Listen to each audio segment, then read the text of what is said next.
How does the millionaire mind work? What does it really take to be the best in your field? Is there a secret to success in life?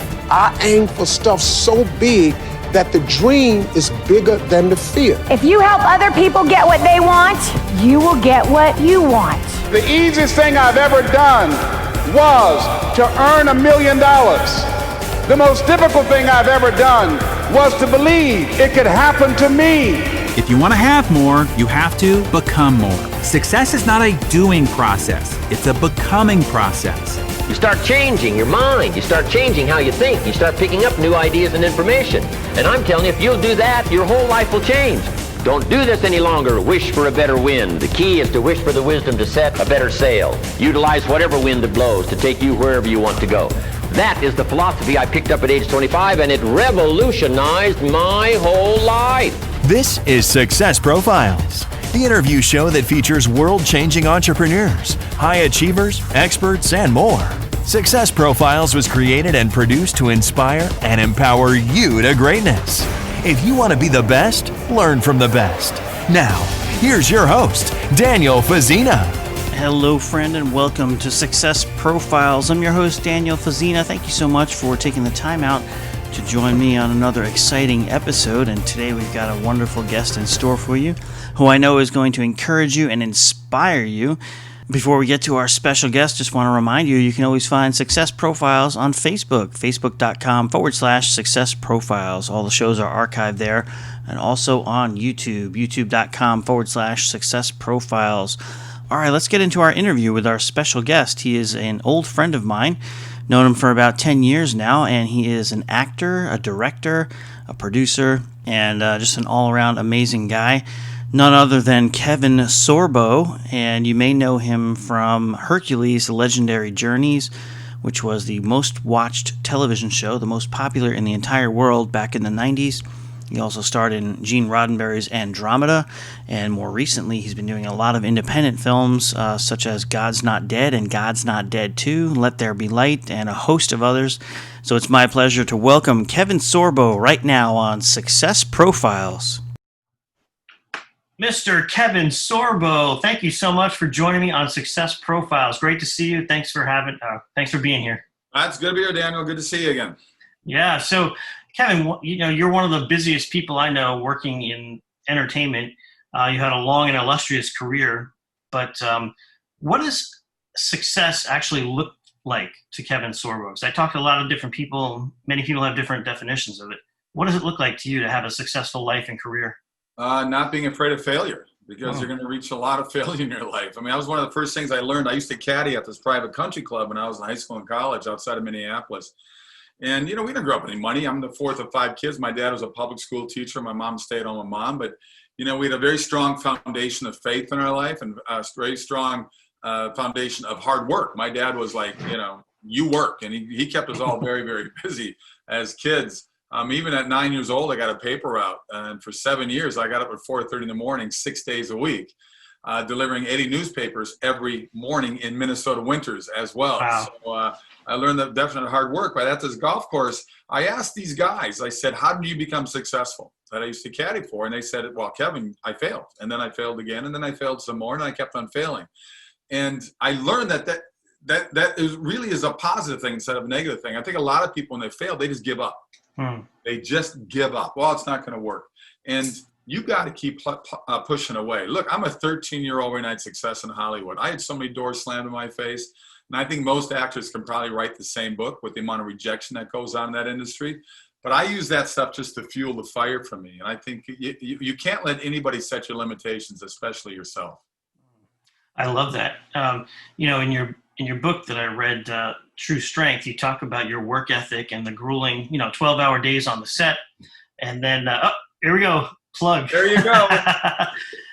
12-hour days on the set or more, and then you're in the gym a couple hours a day after that. I mean, a couple hours, where did you find the time to even sleep? That work ethic is something that I really admire. Do you find when you talk to other successful people that that's a common denominator? Or what do you see in successful people that you can share? I've got friends that was like complain about their bosses or something. Oh, this guy does this, and I go, you know what? This guy did like 12 years after college, working 100 hours a week to build up his business. Mm-hmm. And then he became successful in his 30s. And then he was able to hire 10 people, then 100 people, then 1,000 people. He supplies all those people with their insurances, their payments so they can buy a house and a car. And you're going to complain about that? I tell people, go out and start your own business and see how tough that is. Yeah. And so to me, it's like, you know, if you want success in this life, you got to put the time in. We have so many people that just want a handout. We have so many people that just, oh, you take care of me because I'm too lazy to do something. You're not always going to have success. But if you never, ever try, then you're never going to know. If you're going to sit there and let the government take care of you from cradle to grave responsibility for your life, that's just not the way to go. Because I'll tell you one thing, you'll never be happy. One thing my dad always taught me as well, he said, when you work hard, and you earn your own money, earn your own keep. When you go out and buy that car or that bike or whatever it is for the first time you bought with your money, you appreciate it a lot more than somebody just handing it to you.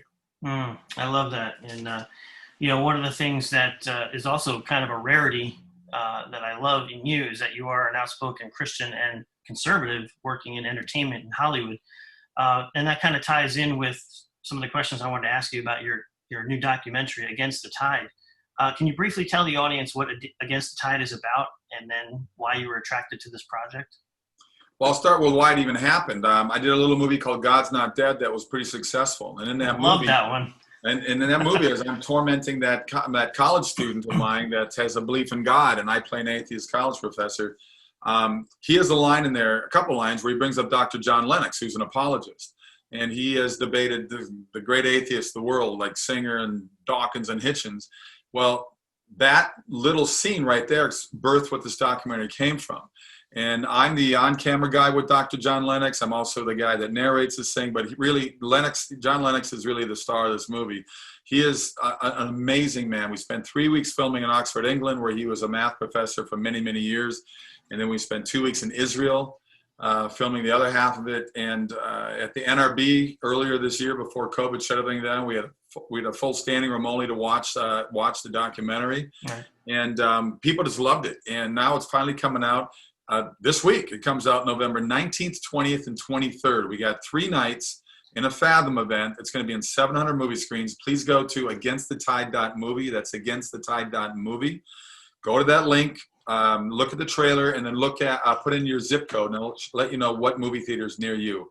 But John, I'm the antagonist in a way. I ask the questions like atheists and agnostics would ask of him, and he answers in such an amazing, intellectual, simple way to give Christians bullet points to defend their faith. I call it apologetics for dummies, which is perfect for a guy like me. So it's a wonderful way to defend your faith against all the bashing Christians have been taking over the last decades. I don't quite get it myself, but the history of the world really, but lately it's been like crazy in terms of what the media does for people who have a belief in God. Yes. And what do you think about, you being a Christian and a conservative and working in entertainment? Like I said, you're kind of a rarity in that respect. How do you navigate that? And what do you think about all the backlash that you've probably been getting? That's a subject that actually kind of makes me sad in a way, because I don't harbor that hate and anger for people who have a different political point of view or have a different religious point of view. But in Hollywood, the ideology is so now ingrained to just go after that or not even pay attention to people who have that it certainly cost my career in mainstream Hollywood. 10 years ago, I really started getting more vocal about it on social media and also on TV sets and movie sets. And my wife, Sam, she says, this is going to hurt your career. But I got to a point, I said, I'm so tired of the hypocrisy, though. There's so many times people say something and then do something else. And I'm not perfect by any means. I'm the first person to admit that I need all the help I can possibly get. But Hollywood owes me nothing, but it's frustrating me that I can't get in the door anymore in there. If it wasn't for independent movies, I wouldn't have a career anymore. It's as simple as that. So thank God that another door that closed on me, another door did open up. So I've had a very successful run in independent movies.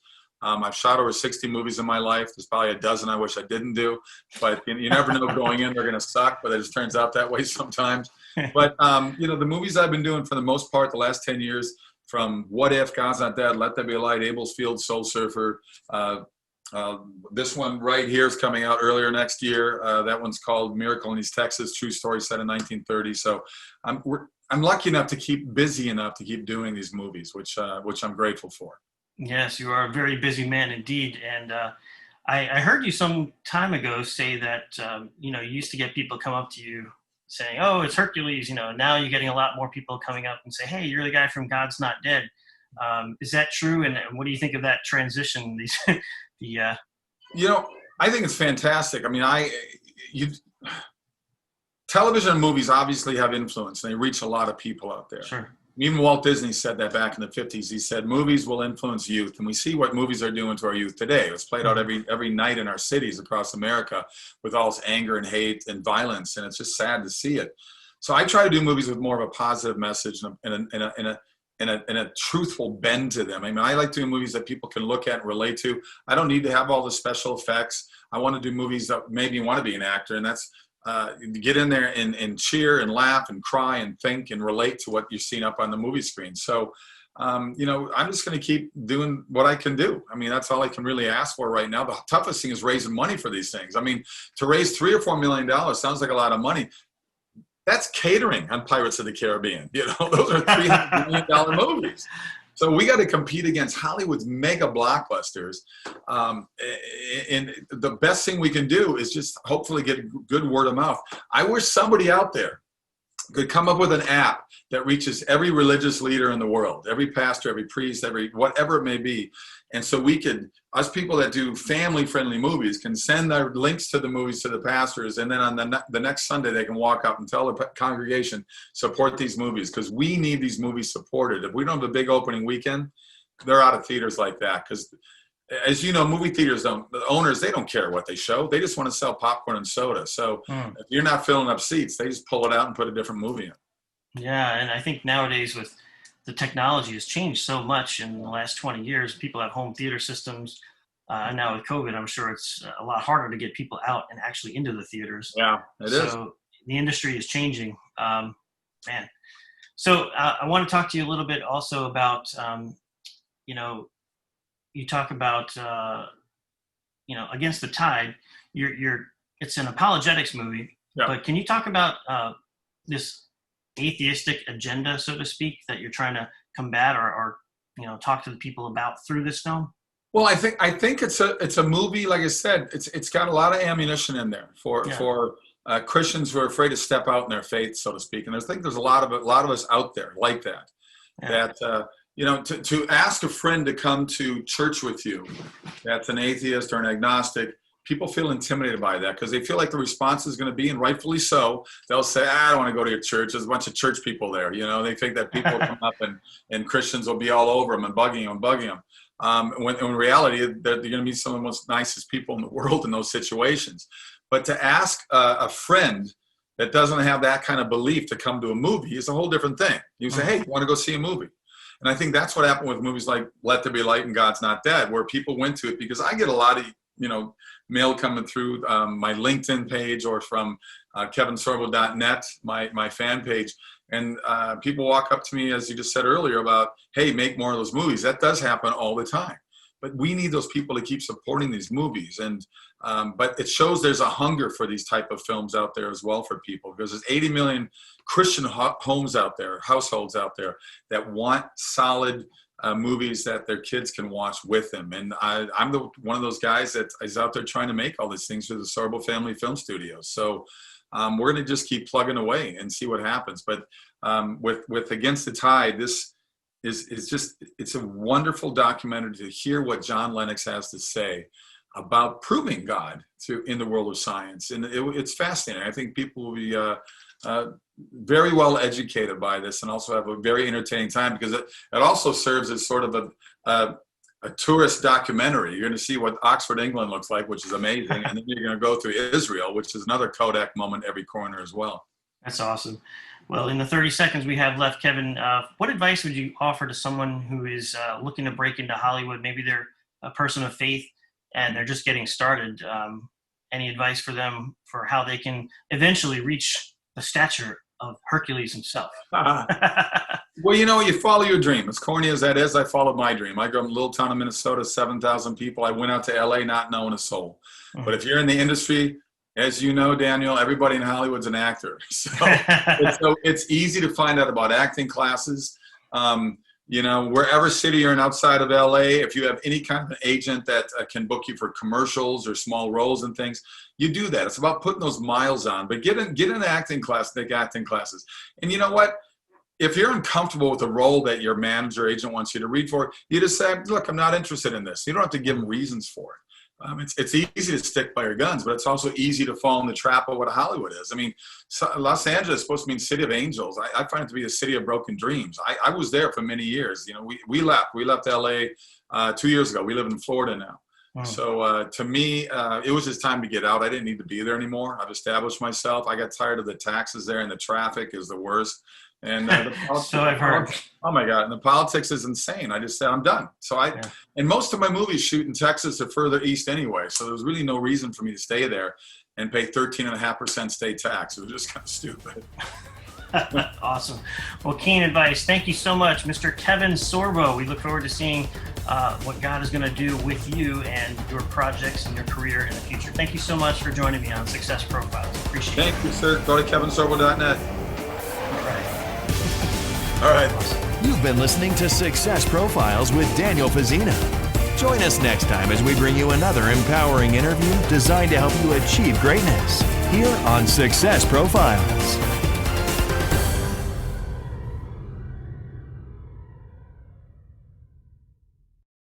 Success Profiles is supported by FarewellMortgage.com. With FarewellMortgage.com, you can learn how to eliminate your home mortgage and replace it with a home equity line of credit. This can help you pay off your home years faster and save you thousands in mortgage interest. My wife and I said farewell to our mortgage and replaced it with a first lien HELOC, and now we're set to save 25 years and over $100,000 in mortgage interest. More information about this better way to finance real estate can be found at FarewellMortgage.com.